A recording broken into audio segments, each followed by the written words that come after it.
Certains mystères perdurent de longues années, et on ne connaîtra peut-être jamais la vérité. C'est ce qui arrivait à Charles Chuck Morgan à Tucson, en Arizona. Comment un homme peut se retrouver mort à 60 km de chez lui, avec un gilet pare-balles et une balle dans la nuque? Une affaire trouble et étrange, comme nous les aimons sur cette chaîne.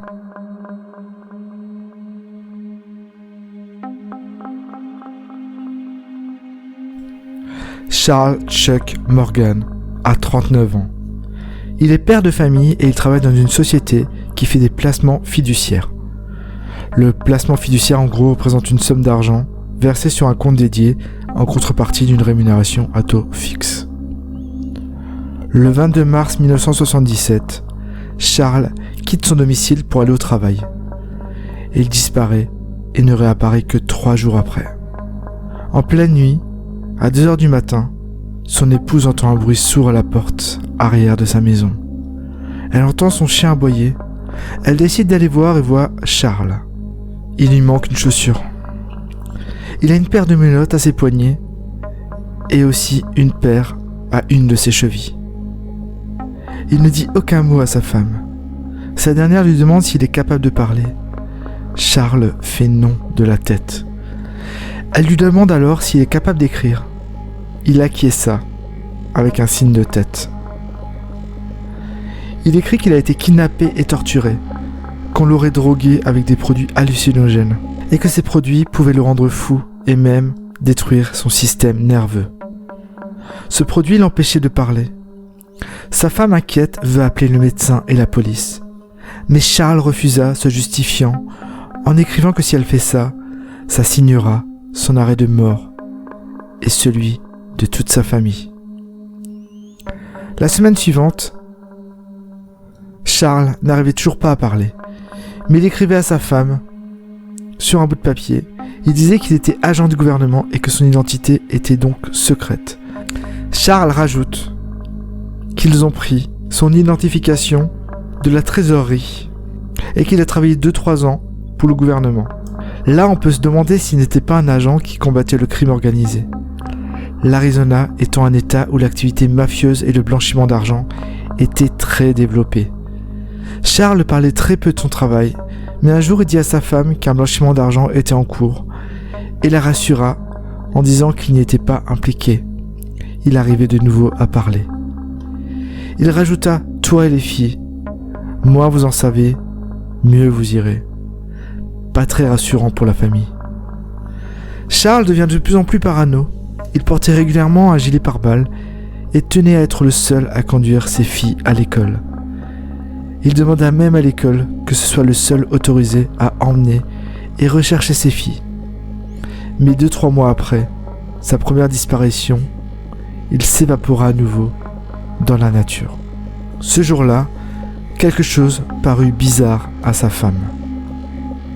Charles lui demanda de s'occuper du transport des enfants à l'école et Charles disait qu'il avait une réunion maçonnique en fin d'après-midi. Il appela son bureau à partir d'un téléphone public pour les prévenir qu'il sera au bureau dans une demi-heure, mais il n'ira jamais à son travail. Quelques jours plus tard, Ruth Morgan, sa femme, entendit le téléphone sonner. Elle décroche et une voix féminine lui répond. Elle ne la connaît pas. Elle se présenta comme étant Green Nice. Elle lui dit simplement « Charles va bien, tout ira bien » et rajoute « Ecclésiaste 12, versets 1 à 8 ». Et la femme raccroche après ces paroles. Dans la Bible, Ecclésiaste chapitre 12, versets 1 à 8, on peut lire « Les hommes ont peur des hauts lieux et des terreurs sur la route. Souvenez-vous de lui avant que le cordon d'argent ne soit brisé et que le bol d'or ne soit écrasé. Ensuite la poussière reviendra sur la terre telle qu'elle était, et l'esprit reviendra à Dieu qui l'a donné. » Charles Chuck fut retrouvé mort 2 jours après, à 60 km de son domicile. Son corps gisera dans une zone déserte. C'est le 18 juin 1977. Sur le corps, on peut voir un gilet pare-balles et un impact de balle tiré à bout portant à l'arrière de sa tête, dans sa nuque. Près de lui, son pistolet, un Magnum 357. La balle provenait bien de son arme. Aucune empreinte digitale ne fut retrouvée dans la zone du crime, même pas sur l'arme. Autre fait troublant, de la poudre à canon est retrouvée dans la main gauche de Charles, mais Charles est droitier. Dans la ceinture de Charles, on retrouva un couteau et un billet de 2 $ qui étaient attachés dans ses sous-vêtements. Sur le billet, qu'on a retrouvé dans les sous-vêtements de Charles, des mots étaient écrits et des dessins qui faisaient référence à la franc-maçonnerie. 7 noms espagnols étaient inscrits sur ce billet: Acevedo, Bejarano, Cairo, Duarte, Encinas, Funte, Gradilas. On peut également retrouver sur ce billet les fameux mots Ecclésiaste 12 et des flèches qui pointent vers les numéros 1 et 8 du numéro de série du billet. On remarque aussi qu'au dos du billet, on y retrouve les signatures de la déclaration d'indépendance numérotée de 1 à 7 et on y voit aussi une carte dessinée par Charles. Sur cette carte, on y voit représenter les villes de Robles, Jackson et Sally City, des zones situées entre Tucson, là où il habite, et des régions entre Tucson et le Mexique.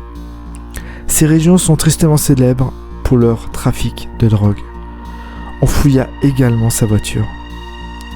Quelque chose de troublant interpelle les enquêteurs. Les portières se déverrouillent par un des garde-boue. Une modification de véhicule assez étrange. On y trouve aussi des armes et des munitions. On y trouve également un morceau de papier avec inscrit la direction dans laquelle le cadavre repose, et tracé par la main de Charles. Et sur la banquette arrière, une dent de Chuck est retrouvée dans un mouchoir blanc, ainsi qu'une paire de lunettes de soleil qui ne lui appartiennent pas.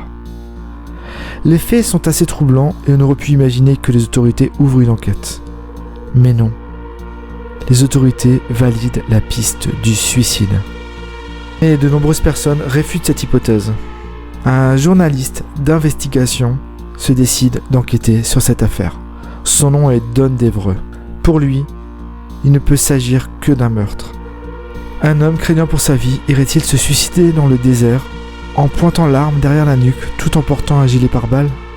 Cela semble improbable.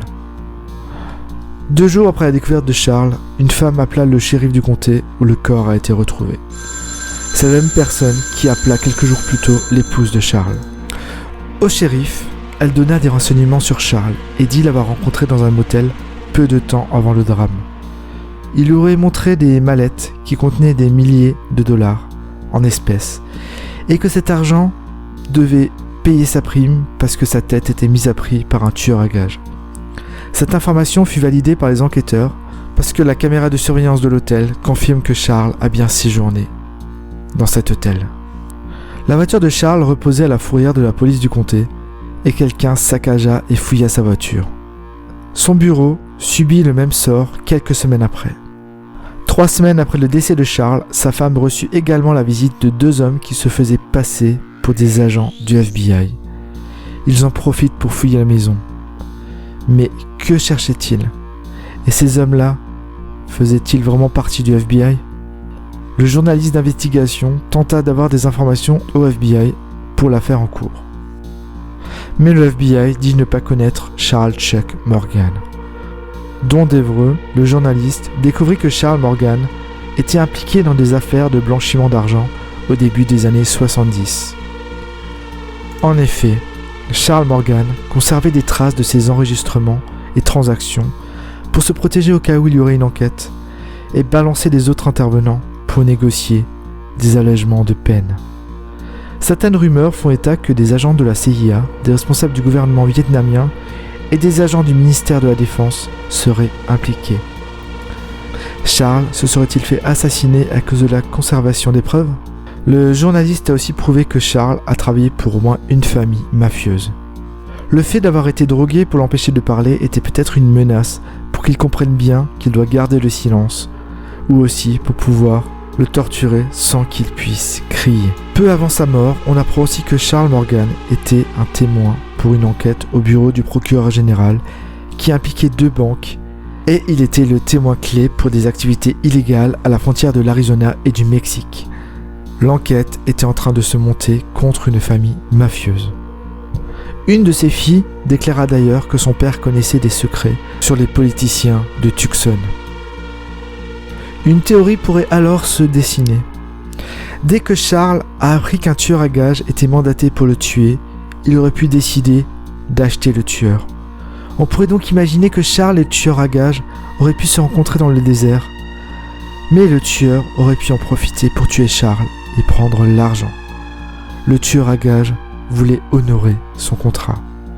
Don d'Evreux, le journaliste d'investigation, sera l'invité d'une émission connue le 7 février 1990 où il exposa ses théories. 3 mois plus tard, le 14 mai 1990, après la diffusion de cette émission, Doug Johnson, 35 ans, est retrouvé mort dans sa voiture à l'extérieur de l'entreprise où il travaille de nuit, à Phoenix, en Arizona. Il est mort d'une balle tirée derrière l'oreille gauche. Aucune poudre n'a été retrouvée sur ses mains et surtout, aucune arme n'a été retrouvée sur les lieux du crime. La théorie du suicide est donc peu probable, même si les autorités la valident. Don d'Evreux a trouvé une hypothèse.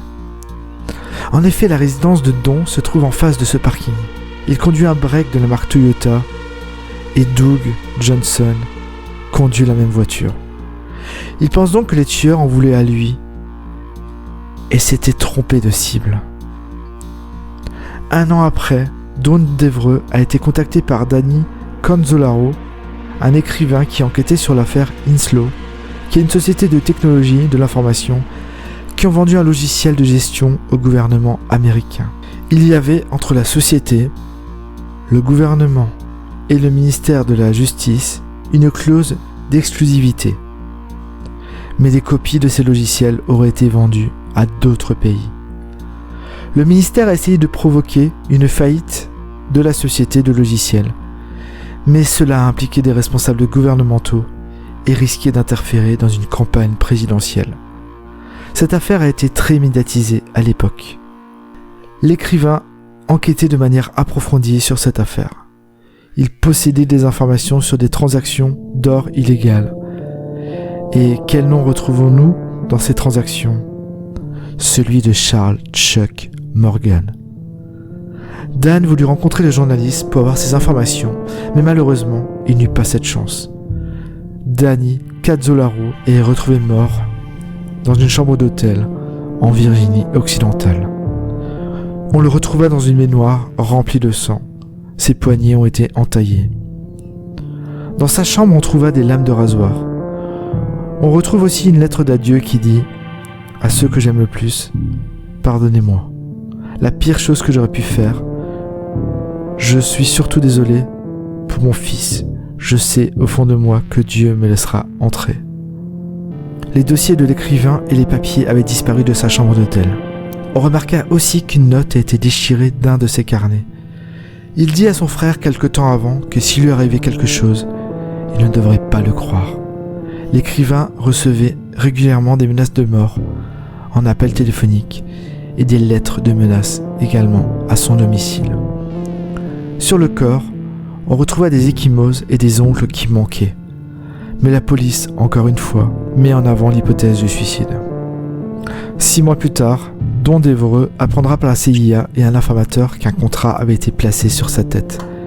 Il était aussi menacé de mort, et le pauvre homme tué à sa place dans sa Toyota a donc été tué par erreur. Ces morts à ce jour sont encore irrésolues. Connaîtrons-nous un jour la vérité ?